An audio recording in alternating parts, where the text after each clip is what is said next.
Olá, você ligado no Notícias Agrícolas, eu sou o Guilherme Dorigatti, nós damos sequência à nossa programação do Realidades da Safra, fazendo um giro pelo Brasil, acompanhando o desenvolvimento das lavouras nas mais diferentes regiões do país. E dessa vez nós vamos lá para o estado do Paraná para acompanhar um balanço de como é que foi o monitoramento da ferrugem asiática realizada pelo IDR Paraná nessa safra de soja 2021.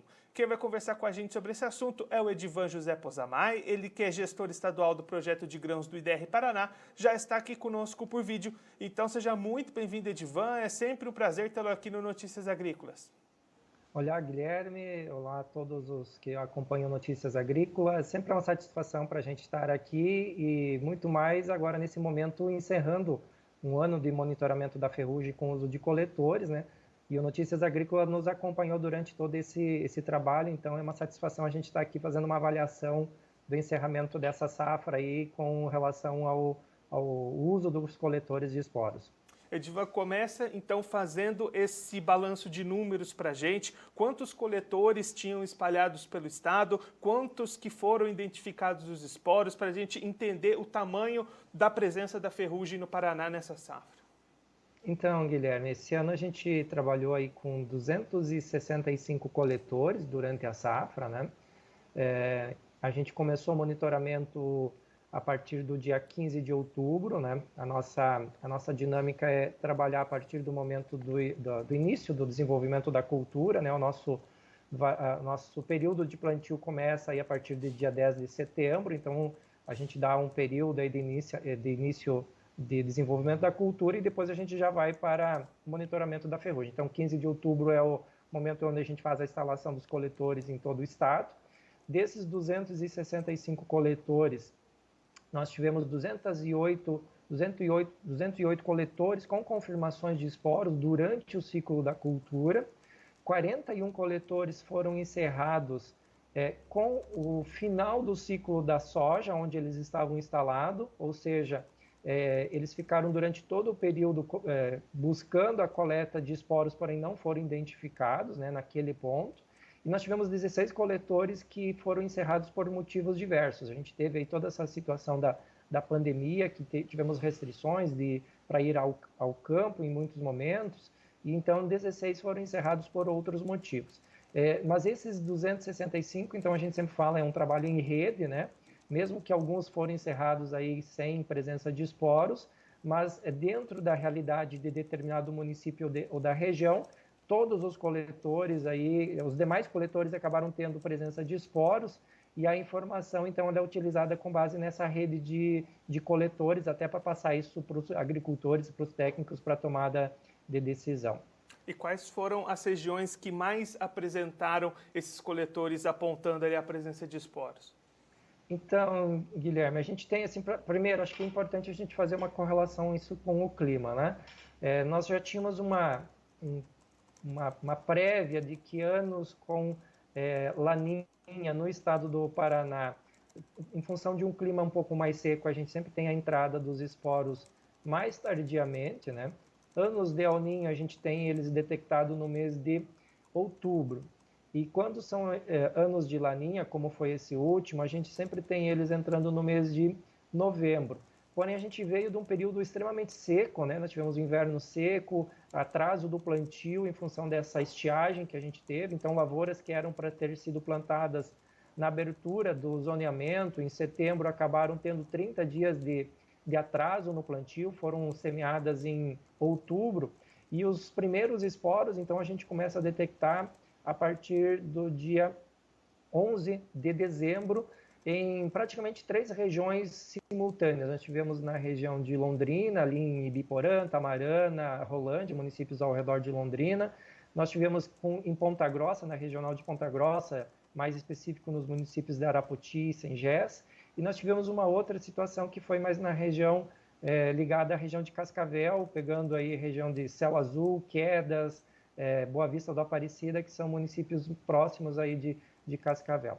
E aí nós tivemos, então isso ocorreu em praticamente meados de dezembro, que foi uma situação que atrasou a entrada dos esporos em função do clima, né? E aí depois ela teve um desenvolvimento até relativamente lento para os outros municípios, em função também dessa condição de clima. Nós tivemos aí, pegando a sequência climática até dezembro com poucas chuvas, aí nós tivemos o mês de janeiro, como a ferrugem não estava disseminada em todas as regiões, ela estava adentrando nas lavouras, nós tivemos janeiro extremamente chuvoso no estado do Paraná, e mesmo assim ela não teve uma infecção tão forte quanto a gente até imaginava que fosse. E aí as lavouras já estavam indo para o final do ciclo dela, né, final do ciclo reprodutivo, e isso acabou não comprometendo. Então a gente teve assim uma dinâmica da ferrugem muito tranquila esse ano, ela não causou grandes problemas novamente para a cultura da soja no estado do Paraná. Então, Edivan, na visão de vocês, essa baixa pressão se deu principalmente em função das condições climáticas que a gente acompanhou nesse ciclo. Com certeza, Guilherme, isso influencia. A gente sabe que a ferrugem ela tem uma dinâmica muito forte correlacionada com o clima, então anos de clima mais chuvosos e com temperaturas um pouco mais elevadas, ela favorece o desenvolvimento dela. E esse ano a gente não teve essa condição tão favorável. Então isso acabou auxiliando no manejo da ferrugem porque ela não foi agressiva. Então a gente acabou tendo aí um ano muito tranquilo, né? Ao mesmo tempo, o que a gente percebeu, Guilherme? Como a gente tira um pouco o foco da ferrugem, que era o grande problema das doenças da soja que vinha se debatendo nos últimos anos, a gente começa a perceber também o surgimento de outras doenças, assim, surgimento não, o avanço de outras doenças que no manejo mais tradicional, elas eram contempladas, pegava, o fungicida controlavam todas. Então, a gente tem uma situação mais ao sul com o ídio, que é uma doença também que preocupou um pouco em alguns momentos, e na região mais ao norte do estado, a região mais quente, a gente teve um problema com mancha-alvo. Mas isso está muito relacionado ao uso de cultivares. Tem cultivares com resistência, que é possível fazer um manejo mais tranquilo por parte do produtor também. Então, não foi tão problemático a ferrugem, teve regiões que a gente teve um problema muito forte com relação à mancha-alvo, por exemplo, em algumas cultivares, que a condição de clima daí foi favorável ao seu desenvolvimento. E aí, se a gente olha para as localidades onde esses esporos foram identificados, esse serviço ajudou de que maneira o produtor a evitar que, uma vez o esporo estando presente na região, essa situação se espalhasse, se agravasse? Ele efetivamente ajudou o produtor a controlar essa proliferação da doença nas lavouras? Então, Guilherme, a gente usa o coletor, é uma das ferramentas, né, para o manejo da doença, não é a única. A gente coloca várias outras questões, então, presença de esporos, vistoria nas lavouras, tentando identificar sintomas da doença em folhas, as condições de clima, quando as condições estão muito, muito favoráveis, a gente também toma precauções, né, com relação, porque a gente sabe que a ferrugem é agressiva, o estágio da cultura, se ela está mais avançada ou não. Enfim, a gente acaba analisando vários fatores para tomar uma decisão aí junto com o produtor. E a informação do esporos, a gente pretende com isso fazer o quê?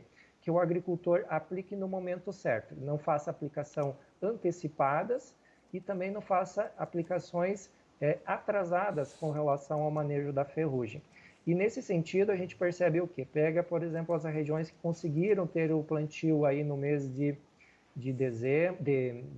setembro ou de outubro, quando abriu o período de zoneamento, nós tivemos agricultores que conseguiram segurar, retardar a primeira aplicação com base nesses critérios que eu falei e acabaram passando aí o cultivo da soja, todo o ciclo dela, com apenas uma aplicação. Agricultores, às vezes, com nenhuma aplicação para a ferrugem asiática da soja, ou uma aplicação. As regiões onde o plantio ocorreu mais tardiamente e a ferrugem entrou comparativamente com as outras regiões mais cedo dentro do ciclo da soja, essas tiveram que fazer 2 ou até 3 aplicações. E isso, Guilherme, reforça algumas questões. A primeira, a importância do vazio sanitário para nós aqui no estado do Paraná, que correlacionada com o clima ajuda a retardar a entrada da ferrugem no estado do Paraná, que é a principal doença. A segunda questão que a gente avalia é que o plantio precoce dessas lavouras, quando tem condições e usando cultivares aí com ciclo mais curto, ela é uma estratégia também que permite não ter pressão da ferrugem. Então, é um somatório de manejos que a gente vem tomando e que nos permite dizer que é possível conviver com a ferrugem aí de uma forma mais tranquila, desde que também as condições climáticas não sejam tão favoráveis à doença como foi essa última safra. E aí, Edivan, a gente teve, né, esses 265 coletores nessa safra. Para o próximo ciclo já existe aí o planejamento, a intenção de ampliar, de repente, o número de coletores para expandir ainda mais esse serviço? Com certeza, Guilherme, a gente tem essa perspectiva, né? A gente tem sempre buscado parcerias, né? Como nós somos do setor público, a gente tem algumas dificuldades, né, em termos de estrutura, e a gente sempre vem buscando parcerias, universidades, cooperativas, produtores também que têm colaborado com instalação de coletores, né? Nós temos uma região que precisa avançar, que é a região que a gente chama do sedimento no estado do Paraná, que é a região, pegando mais a região de Guarapuava, Ponta Grossa, que a nossa rede não está muito densa de coletores, a gente precisa aprimorar. E uma coisa importante, Guilherme, que eu vejo é um movimento que está ocorrendo a nível de Brasil, né, com a utilização dos coletores. Nós tivemos, inclusive, uns 15 dias atrás, uma reunião entre várias instituições a nível de Brasil, aí com a Embrapa Soja, Embrapa Algodão, mas principalmente com as outras instituições de assistência técnica, a exemplo da EPAGRE, colocando o trabalho dos coletores, e essa informação, juntando todas elas numa rede, vai nos auxiliar a ter uma leitura também da dinâmica da ferrugem a nível de Brasil. Então, além do Paraná, a gente está vendo aí o crescimento de um trabalho a nível de Brasil e que vem a contribuir com o manejo da doença e quem ganha é o produtor, porque a ideia é traduzir essas informações em manejo para o produtor. E o que ele é? Aplicar no momento certo, não atrasar e também não antecipar. E aí isso se reverte em ganhos produtividade para o produtor e também para a sociedade, que nós temos observado uma redução no número de aplicações e a menos produto químico entrando no ambiente. Então ganha a sociedade também com relação a esse trabalho. Edivan, muito obrigado pela sua participação, por ajudar a gente a entender melhor como é que foi esse monitoramento nessa safra, os números, a realidade da pressão da ferrugem aí no Paraná nessa safra 2021. Se você quiser deixar mais algum recado, alguma mensagem final para quem está acompanhando a gente, pode ficar à vontade. Guilherme, eu só queria agradecer aqui principalmente os produtores, os agricultores que foram parceiros nesse trabalho, né? Então são eles que acabam conduzindo as suas lavouras, apostaram nesse trabalho quando ninguém acreditava em tempos passados, e aí eles vêm nos ajudando a conduzir esse trabalho, colocando os coletores nas suas lavouras, e a gente só tem que agradecer imensamente essa parceria com os agricultores, que são os beneficiários e estão ganhando com isso. E aí, em especial, também o Notícias Agrícolas, que nos deu aí um acompanhamento durante essa safra, né? Com o uso desses coletores, nos ajudou também na divulgação dessas informações, e isso tem se revertido em ganhos aí para o setor produtivo. Então, quem ganha aí é a agricultura brasileira. Um grande abraço a todos e, Guilherme, mais uma vez, muito obrigado pela oportunidade. Edivan, mais uma vez, muito obrigado. A gente já deixa aqui o convite para você sempre voltar e continuar trazendo essas informações valiosas aqui para a gente e para todos os produtores do Brasil. Muito obrigado.